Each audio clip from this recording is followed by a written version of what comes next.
Before we jump into today's episode, I want to take a moment to say this. Safety isn't about checklists, policies, or paperwork. It's about people.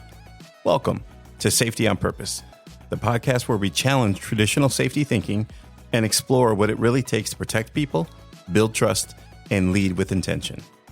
I'm your host, Joe Garcia, and each episode we dive into real conversations about leadership, culture, human behavior, and the moments that shape how work actually gets done. If you believe safety should be human-centered, practical, and purpose-driven, you're in the right place.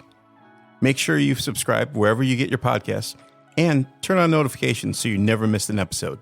Now let's get into today's conversation.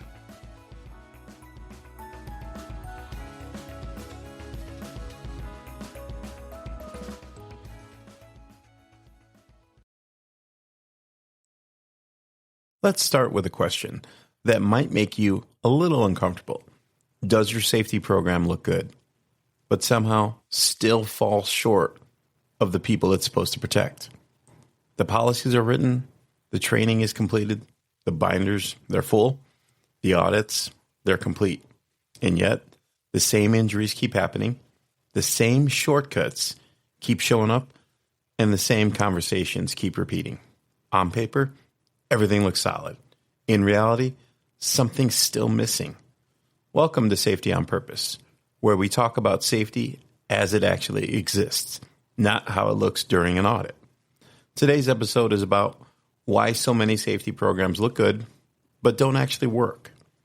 And this isn't about blaming safety professionals. It's about understanding where the disconnect happens and how to fix it. So what, quote unquote, looks good really means in safety? What does that look like? When people say, our safety program, man, it looks good, they usually mean policies are up to date, training records are complete, OSHA logs are clean, and audits are complete and passed. These are not bad things, but here's the problem. A safety program can be compliant, organized, and well documented and still fail in practice because safety doesn't live in binders. It lives in decisions that are made, behaviors, conditions, and then those trade-offs that we have to work with. And most programs are designed to satisfy external expectations, not internal reality. Let's talk about the core problem. Safety is designed from a desk. Biggest reason safety programs don't work is simple. They are designed away from the work. Policies are written by people who don't do the job. Procedures are created without testing reality. Training is built around compliance, not application. Workers are forced to choose between following the program or getting the job done. And when safety competes with reality, reality is going to win 100% of the time. Work as imagined versus work as actually done. This gap exists everywhere. Work as imagined, it's clean, orderly, predictable. Work as it's actually done is messy, time-pressured, and full of tons of adjustments. A safety program that ignores this gap will never work, no matter how good it looks on paper. Why people don't follow, quote-unquote, good programs. Let's address the hard truth. When people don't follow the safety program, it's rarely because they don't care, are reckless, or are lazy. More often, it's because the program doesn't fit the task, slows the work unreasonably, ignores real constraints, and solves the wrong problems. Safety programs fail when they assume compliance equals commitment. People comply when they're watched. They commit when safety helps them succeed. Let's talk about the illusion of training. Training is often used as a fix for everything. Incident happens, let's retrain. Near misses happen, let's retrain. Procedures not followed, hey, I got a solution, let's retrain. But training doesn't fix poor decisions, bad equipment, conflicting priorities, and unrealistic expectations. Training is not a cure-all. And when it's overused, it becomes background noise. The metrics that hide failure. Many safety programs look successful because the metrics say they are. Low injury rates, high training completion, positive audit results. But these metrics, they often hide the actual truth. Low injuries doesn't mean low risk. High completion doesn't mean understanding. Past audits doesn't mean safe work. If your metrics only tell you what already happened or what was documented, you're managing perception, not risk. The real reason safety programs fail. Let's talk about the deeper issue.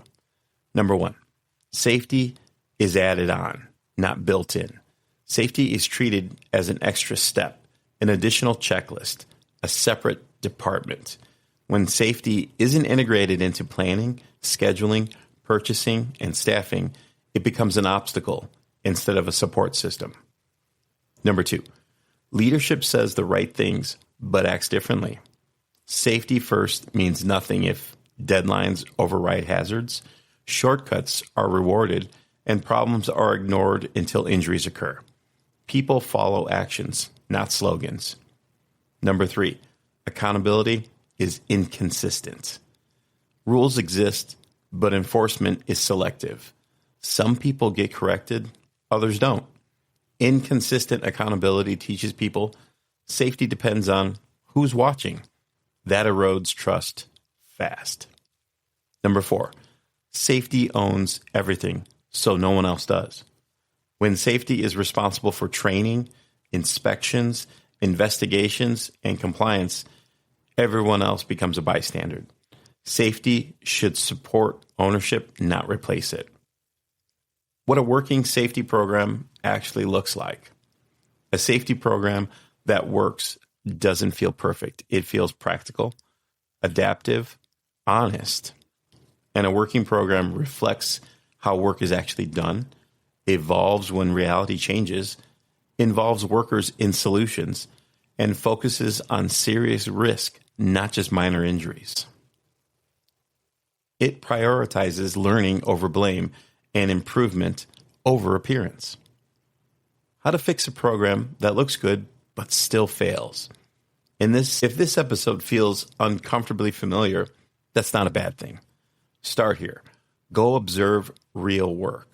Ask, what doesn't make sense? Identify where people adjust to get the job done. Fix systems, not people. And most importantly, stop asking, are they following the program? Start asking, is the program helping them succeed safely? Let me leave you with this thought. A safety program isn't successful because it looks good during an audit. It's successful because people trust it, leaders support it, and it helps people go home safe.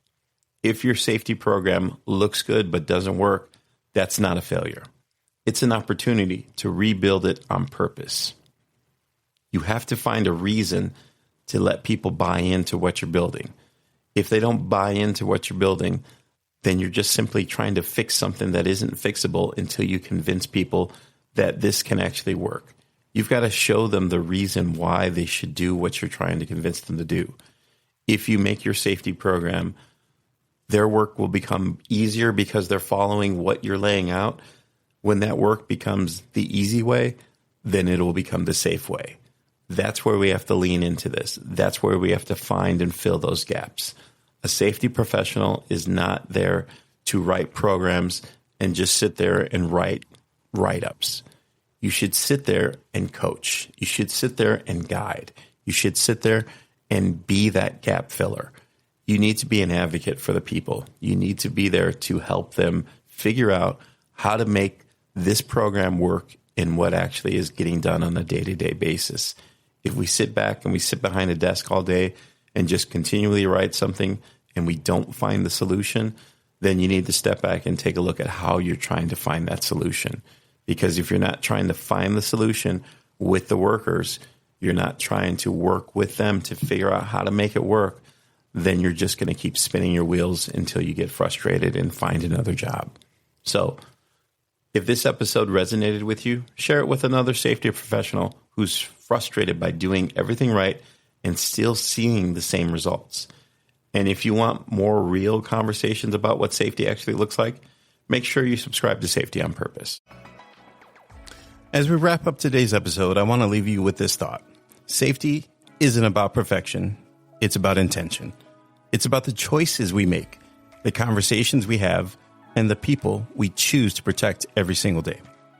If today's episode challenged your thinking, encouraged you, or simply made you pause and reflect, that means the conversation is working.